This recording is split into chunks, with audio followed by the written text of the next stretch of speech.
उस रात अस्पताल के सफेद गलियारे की वो ठंडी हवा मेरी रूह को चीर गई जब डॉक्टर ने डीएनए रिपोर्ट मेरे कांपते हाथों में थमाते हुए बहुत धीमे से कहा, मिस्टर मनीष, जेनेटिकली ये मुमकिन ही नहीं है कि आप इस बच्चे के पिता हों। जिस बेटे की उंगली पकड़कर मैंने उसे पहला कदम चलना सिखाया, जिसकी हर छोटी मुस्कुराहट के लिए मैंने अपनी पूरी दुनिया गिरवी रख दी थी, वो मेरा था ही नहीं। सामने खड़ी मीरा की आंखों में कोई पश्चाताप नहीं था, बल्कि एक ऐसी खामोशी थी जो किसी गहरे कुएं की तरह डरावनी लग रही थी। वो खामोशी चीख चीख कर कह रही थी कि पिछले 7 साल एक बहुत ही खूबसूरत और सुनियोजित झूठ थे। मेरा 7 साल का बेटा अर्नव, जो बाहर लॉन में तितलियों के पीछे भाग रहा था और मुझे पापा कहकर पुकार रहा था, अचानक मेरे लिए एक अजनबी बन गया था। क्या प्यार वाकई खून के रिश्तों का मोहताज होता है, या एक धोखा हर पवित्र जज्बात को एक पल में राख कर देने की ताकत रखता है? शहर की बेतहाशा भाग दौड़ और शोर शराबे से दूर हमारा ये छोटा सा बंगला किसी जन्नत के टुकड़े से कम नहीं था। मीरा और मेरी शादी एक कॉलेज रोमांस का सुखद अंत थी। कम से कम मुझे तो यही लगता रहा। मीरा, जिसकी सादगी और उसकी उन भूरी आंखों पर मैं अपनी पूरी हस्ती वार बैठा था। और अर्नव, उसकी आंखें बिल्कुल मेरी मां जैसी थी, गहरी, समझदार और अपार मासूमियत से भरी हुई। कम से कम मैंने पिछले 7 सालों से खुद को यही यकीन दिलाया था। मैं उसकी हर शरारत में अपनी छवि ढूंढता था, उसकी हर आदत में अपना अक्स देखता था। पर आज आईने के सामने खड़ा मैं खुद को पहचान नहीं पा रहा था। उस दिन बाहर मूसलाधार बारिश हो रही थी, जैसे कुदरत भी किसी बड़े तूफान का आगाज कर रही हो। अर्नव को पिछले कुछ दिनों से हल्का बुखार था, जिसके बाद डॉक्टर ने कुछ रूटीन जेनेटिक और ब्लड चेकअप का सुझाव दिया। जब रिपोर्ट्स आईं तो मुझे लगा कि शायद लैब से कोई बहुत बड़ी तकनीकी गलती हुई है। डॉक्टर, आप समझ रहे हैं कि आप क्या कह रहे हैं? मेरी आवाज में एक अजीब सी कपकपाहट थी, जैसे कोई मौत का फरमान पड़ रहा हो। मिस्टर मनीष, साइंस कभी जज्बातों में बहकर झूठ नहीं बोलता। आपका ब्लड ग्रुप और अर्नव का किसी भी गणित से मेल नहीं खाते। वो आपका जैविक पुत्र नहीं है। मैं सुन दिमाग के साथ घर पहुंचा। बारिश में भीगते हुए भी मुझे गर्मी का एहसास हो रहा था। भीतर की आग बाहर की ठंडक को लील रही थी। मीरा रसोई में चाय बना रही थी, उसकी चूड़ियों की खनक पूरे घर में गूंज रही थी। मैंने वो सीलबंद रिपोर्ट मेज पर पटक दी। उसने उसे देखा, उसकी नजरें उन तकनीकी शब्दों पर जमी और उसके हाथ से कांच का कप छूटकर फर्श पर चकनाचूर हो गया। उसने ना तो कोई सफाई दी, ना रोई, और ना ही उसने मुझे गले लगाकर गलतफहमी कहा। वो बस चुपचाप खिड़की के बाहर गिरती बूंदों को देखने लगी। किसका है? मैंने फुसफुसाते हुए पूछा। मेरी आवाज में गुस्सा कम और टूटने की एक ऐसी आवाज थी जो सिर्फ एक मरते हुए इंसान के गले से निकलती है। उसने मुड़कर देखा। उसकी आंखों में एक अजीब सी चमक थी। मनीष, तुम ये सच कभी सहन नहीं कर पाओगे। कुछ सच इंसान को जिंदा रखने के लिए छुपाए जाते हैं, उसे मारने के लिए नहीं। जैसे जैसे रात का सन्नाटा गहराता गया, घर की ये दीवारें मुझे किसी शिकारी की तरह काटने को दौड़ रही थीं। मैंने अपने बीते 7 सालों के हर लम्हे को अपनी याददाश्त के पर्दे पर रिवाइंड करना शुरू किया। वो हर रात जब मीरा ऑफिस से थोड़ी देर से घर आती थी और कहती थी कि काम ज्यादा था। वो हर फोन कॉल जो उसने मेरे कमरे में कदम रखते ही काट दिया था। मुझे अचानक याद आया हमारा वो पुराना दोस्त समीर।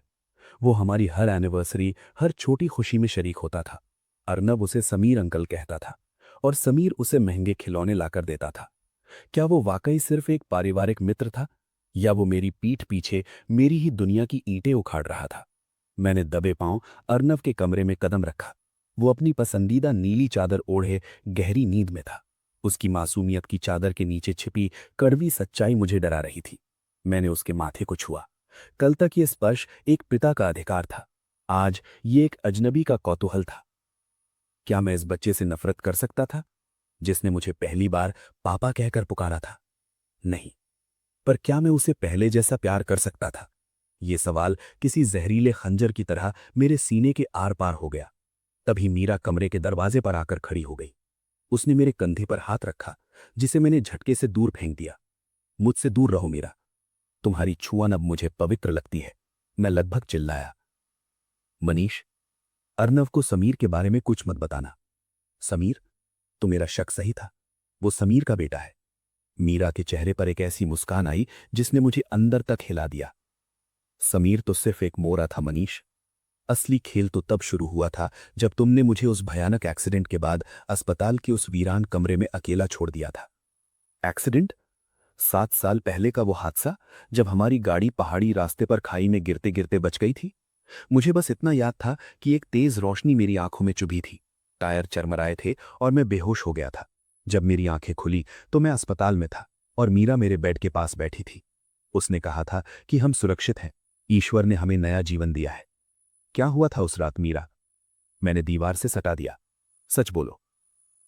उस रात तुमने सिर्फ अपनी याददाश्त का एक हिस्सा नहीं खोया था मनीष, तुमने उस रात अपनी मर्दानगी और अपना भविष्य दोनों खो दिए थे।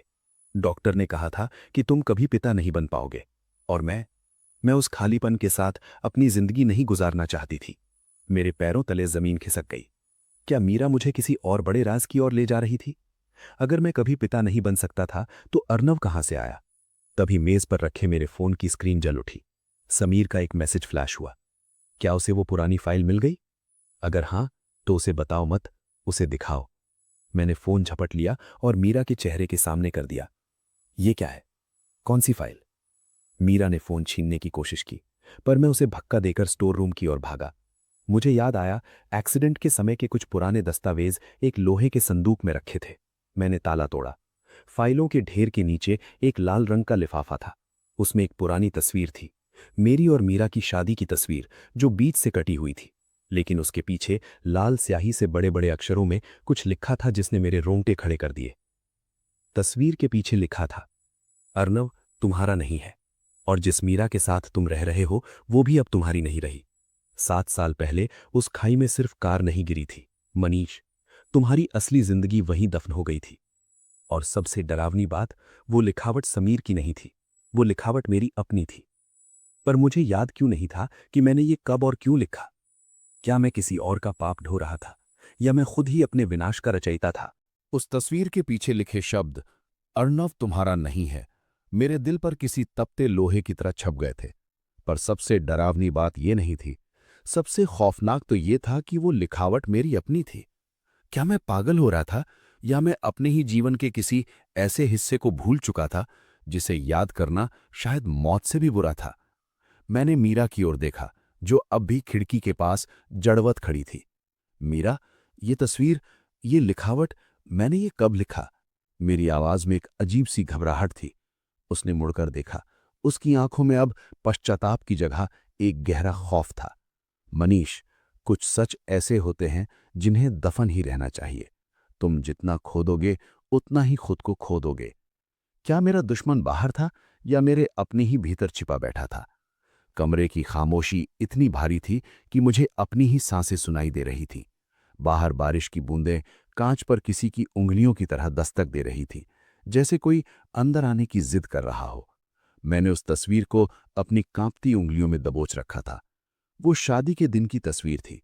हम दोनों कितने खुश दिख रहे थे, पर उस मुस्कान के पीछे 7 साल का एक काला साया छिपा था। मैंने अपनी यादों के गलियारों में भागना शुरू किया। 7 साल पहले का वो एक्सीडेंट मुझे धुंधला धुंधला याद था। तेज रफ्तार कार, गीली सड़क, अचानक सामने आई एक परछाई, और फिर अंधेरा।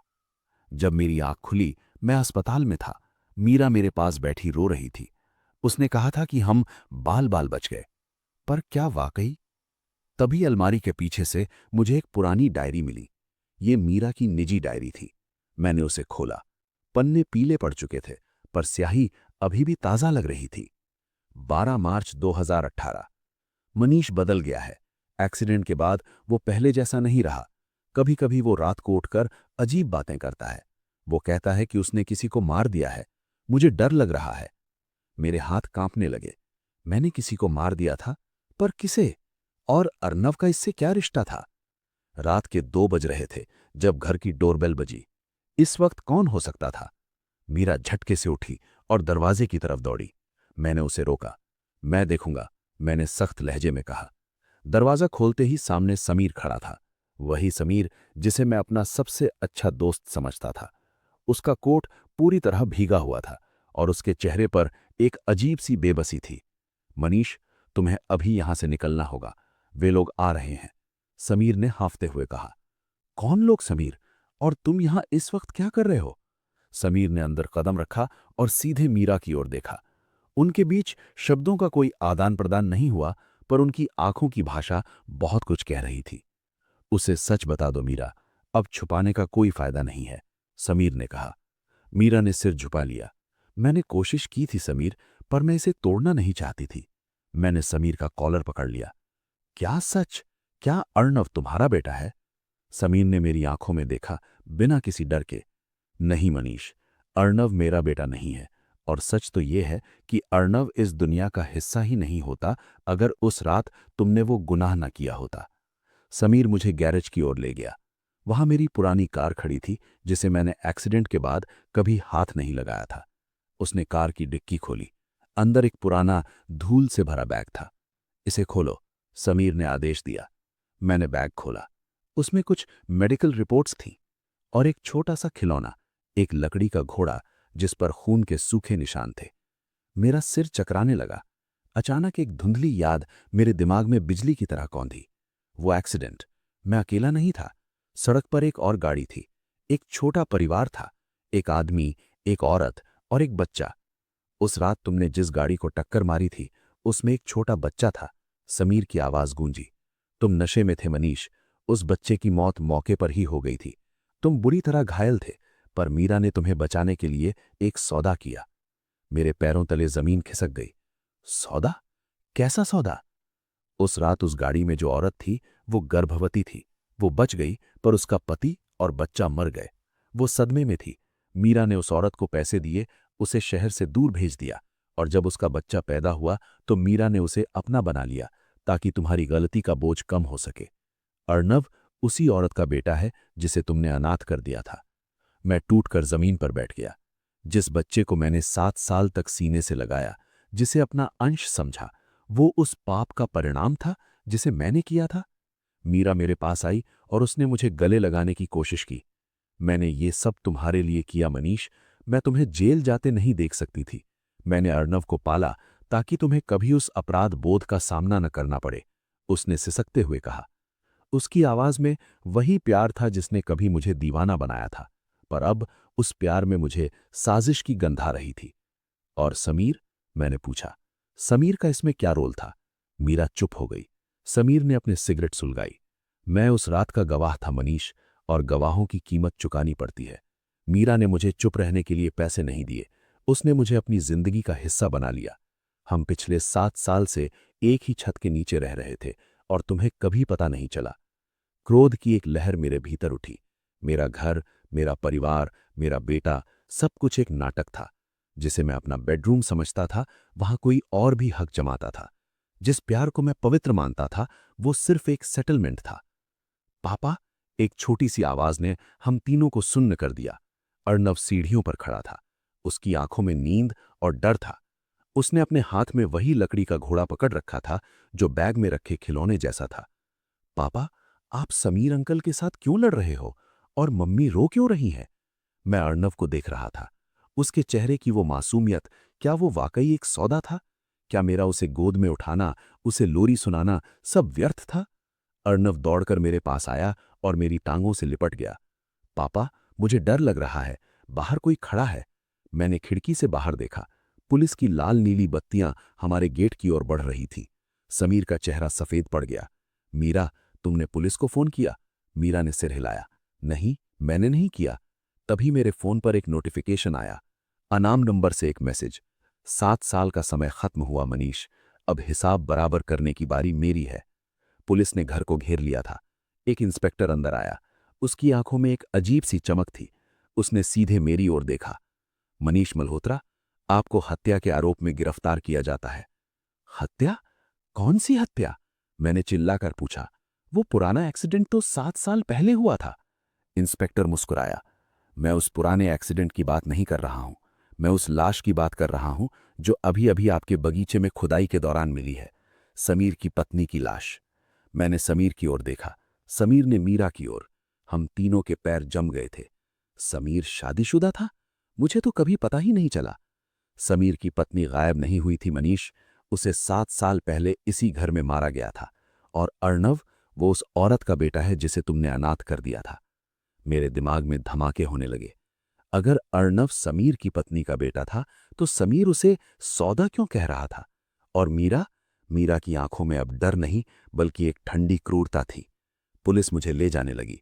अर्णव चीख रहा था। मीरा चुपचाप खड़ी देख रही थी। जैसे ही मैं पुलिस की वैन के पास पहुंचा, मैंने पीछे मुड़कर देखा। मीरा समीर के पास खड़ी थी। समीर ने उसके कंधे पर हाथ रखा और मुस्कुराया। तभी मुझे याद आया, वो डायरी। उसके आखिरी पन्ने पर कुछ लिखा था जिसे मैंने नहीं पढ़ा था। 30 मार्च 2026। आज मनीष को सब पता चल जाएगा। उसे लगेगा कि वो गुनहगार है। उसे लगेगा कि अर्णव उसका नहीं है। पर असली खेल तो अब शुरू होगा जब वो जेल जाएगा और हम उस वसीयत को भुनाएंगे जो अर्णव के नाम पर है। वैन का दरवाजा बंद होने ही वाला था कि तभी अर्णव दौड़ कर आया और चिल्लाया, पापा रुको, अंकल के पास गन है। एक गोली चलने की आवाज आई, पर गोली मुझे नहीं लगी। पुलिस की वैन के शीशे पर खून के छींटे पड़े।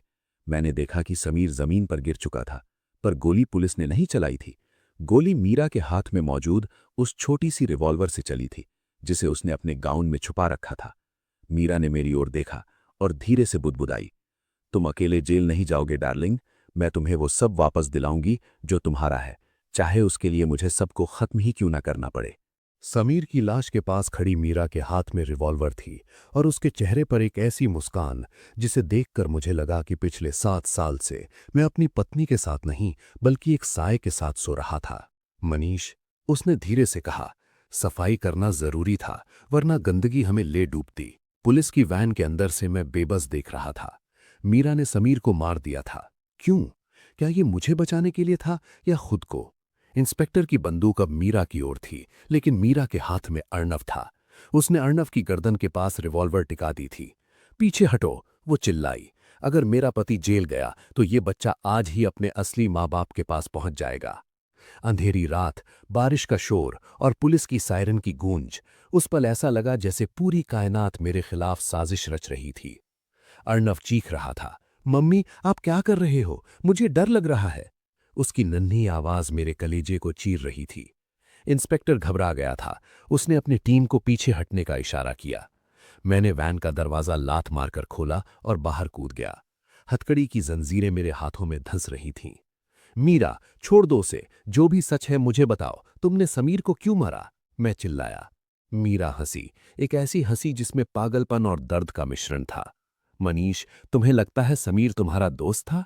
उसी ने उस रात तुम्हारी गाड़ी का ब्रेक फेल किया था। वो तुम्हारी दौलत चाहता था, तुम्हारा वजूद मिटाना चाहता था। उसने मुझे ब्लैकमेल किया कि वो पुलिस को बता देगा कि तुमने उस एक्सीडेंट में एक जान ली है। पर तुमने तो कहा था कि अर्णव समीर की पत्नी का बेटा है। मैंने हांफते हुए पूछा। मीरा की आंखों में एक अजीब चमक आई। नहीं मनीष, अर्णव ना तो मेरा है, ना समीर का, और ना ही उस औरत का जिसे तुमने मारा था। अर्णव वो बच्चा है जिसे हमने उस रात सड़क के किनारे लावारिस पाया था जब हम भाग रहे थे। हमने उसे अपना ढाल बनाया, दुनिया को दिखाने के लिए कि हम एक परफेक्ट परिवार हैं। मेरा सिर घूमने लगा। हर सच के पीछे एक नया झूठ छिपा था। अर्णव किसी का नहीं था, वो सिर्फ एक प्रॉप की तरह इस्तेमाल किया गया था। तभी इंस्पेक्टर ने एक फाइल निकाली। मिस्टर मनीष, आप जिसे अपनी पत्नी कह रहे हैं वो मीरा मल्होत्रा है ही नहीं। असली मीरा मल्होत्रा की मौत 7 साल पहले उसी एक्सीडेंट में हो गई थी। ये औरत, इसका असली नाम माया है। ये उस एक्सीडेंट वाली दूसरी गाड़ी की ड्राइवर थी। बिजली कड़की। माया, जिसे मैं मीरा समझता था, का चेहरा सफेद पड़ गया। क्या? मेरी आवाज मुश्किल से निकली। हाँ मनीष, इंस्पेक्टर ने आगे बढ़ते हुए कहा। एक्सीडेंट के बाद तुम्हारी याददाश्त चली गई थी।